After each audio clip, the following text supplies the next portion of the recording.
Hello, everyone, and happy Election Day.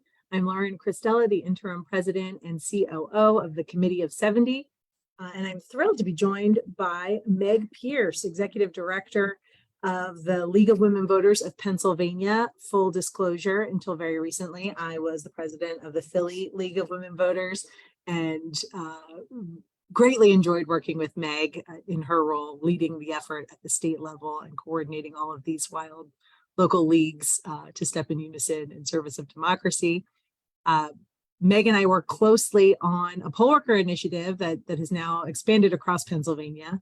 Meg, I'd love for you to tell our viewers a little bit more about what you do at the League of Women Voters and specifically around poll workers.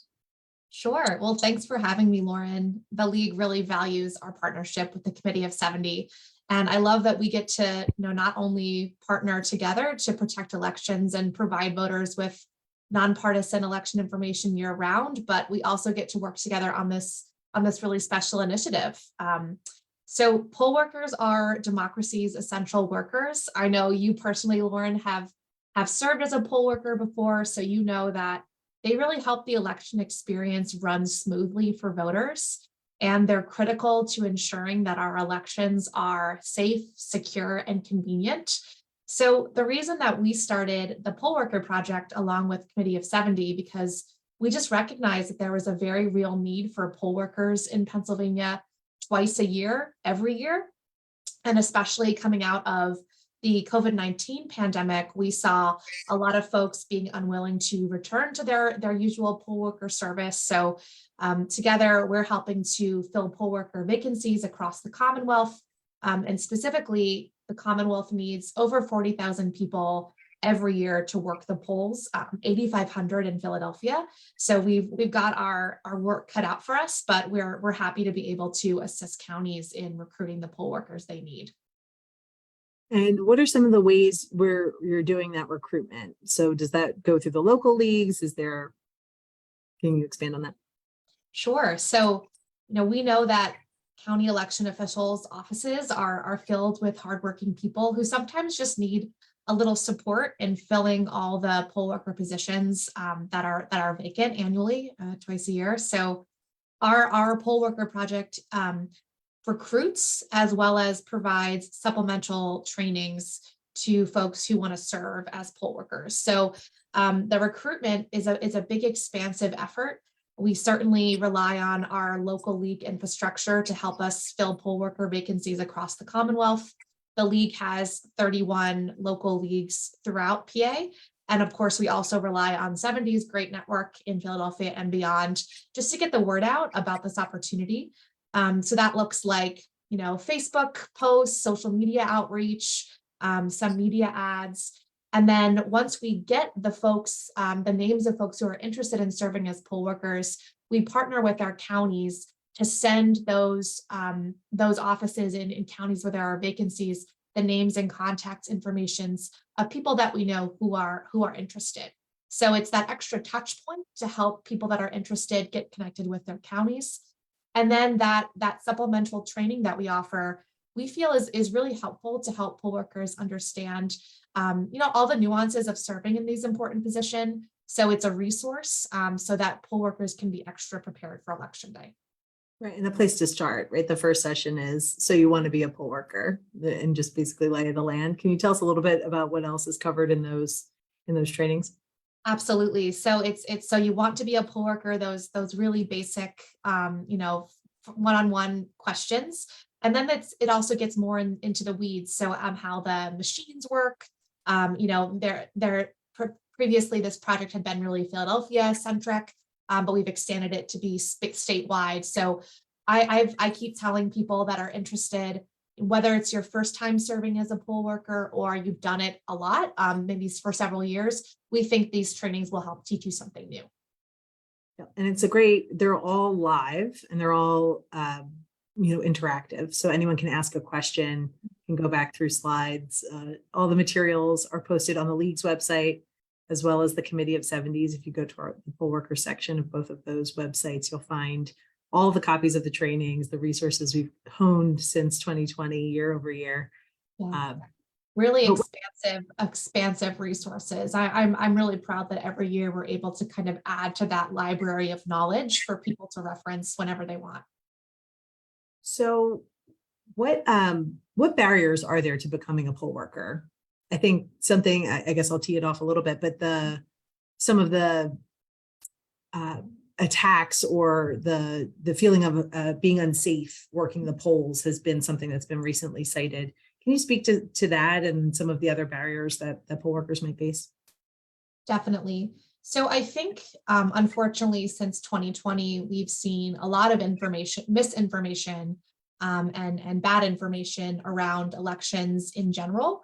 And unfortunately, that's, carried over into the experience of being a poll worker.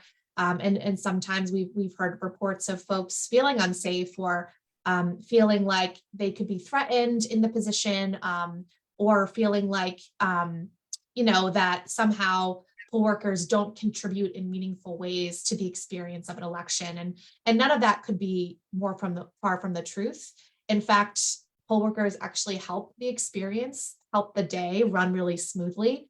Poll workers are there to do things like verify voter registrations, set up and run polling locations, answer voter questions on the day. So they really are part of that infrastructure of support to provide voters and make voters feel like, their vote will be counted and the experience is convenient and secure. And right, and when we see understaffed and undertrained poll election boards, that's when lines get long, when people are kind of forced to use a provisional ballot when they might otherwise have the right to vote on the machine, things like that. So we know that poll workers have a huge impact on the voter experience and really just the last line of defense in making sure that no voter is disenfranchised, right? No eligible voter. Absolutely. So what would be your best case, your best pitch for encouraging someone who said, that's interesting and I'm hanging out today. Maybe I could have taken the day off of work or something like that. What would be your pitch to recruit someone to be a poll worker? So first of all, I would say it is a paid position. It's not a huge paycheck, but you are compensated for your time. And it's an opportunity to support democracy in a really meaningful way. It's a long day, but it's a fun day. You get to work in community with your neighbors because you can only serve as a poll worker in the county where you're registered to vote. And you get to support people. I love going to the polls and seeing poll workers assist first-time voters, maybe folks that just turned 18, new citizens. It's a really exciting, joy-filled day. And I think especially in Pennsylvania, where we, especially at Committee of 70 and the League, have been working to celebrate and improve elections, it's an opportunity to support your community in making their voice heard. So I can't recommend it enough. I'm sad that I'm not myself serving as a poll worker today. I love the whole experience. But if you did miss the experience today for the primaries, you can certainly get involved for the November election. You must be a registered voter in your county, but it's really easy to sign up through the Committee of 70's website or the League's website. And I hope, as we've shared today, we're here to support you. We're here to provide those resources to make sure that you have a great experience being a poll worker. And we do have, there's a Zoom link opened today. If you're on Facebook, we can drop that link as well. For any poll worker across the state that needs support today, that has a question they need a quick answer to, we have our professionals from the League and from the Committee of 70 hanging out and ready to answer questions. We were certainly watching the new rollout of e-poll books in Philadelphia. And everything I have seen so far, it says that it has been a wonderfully smooth experience. Very few questions. I guess they had a few questions at the jump, but otherwise, I've heard a lot that it is making the experience of the day go better for voters and for the poll workers themselves. So we love seeing those kind of improvements and efficiencies come to our election system. I'm glad to hear that that's all going well for sure. Is there anything else about the League's work right now that our viewers should know about? Well, thanks for asking. So the League has been doing this work, has been educating and empowering voters for over 100 years. The League was started during the suffrage movement, and our mission and our values have not changed ever since. And I personally think that the work of the League and the work of nonpartisan good government groups like Committee of 70 has never been more important. So if you can consider becoming a member of the league, consider supporting our work in that way. We work beyond elections. The day that elections are over, we get right back to work preparing for the next one, and also helping voters understand the issues and become advocates for issues that they care about. So our work doesn't end on election day. I know that yours doesn't either, Lauren.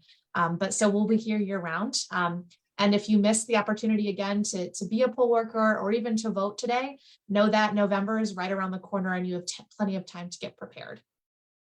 Fantastic. Well, thank you so much for joining us. I appreciate you taking time. It's a busy day for everybody in our world today, but we really appreciate you speaking with our viewers. We'll drop links to the league and to all the poll worker stuff in the comments, and hopefully you have a lovely election day.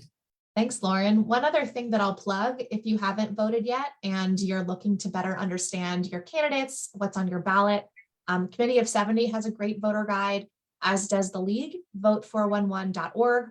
All you do is enter your address and it's going to pull up nonpartisan information on your candidates. If you have any ballot questions on your ballot this year, that information is also there. It's really a one-stop shop for elections. So wanted to plug that too before we sign off. And that's a vote411.org is a statewide resource for this election. 70's ballot tool at ballot.70.org is on the Southeast PA, the 5 counties down here. So between the two of us, we have you totally covered. All good. Great. Thanks so much, Meg. Have a great day. Thanks, Lauren. Bye.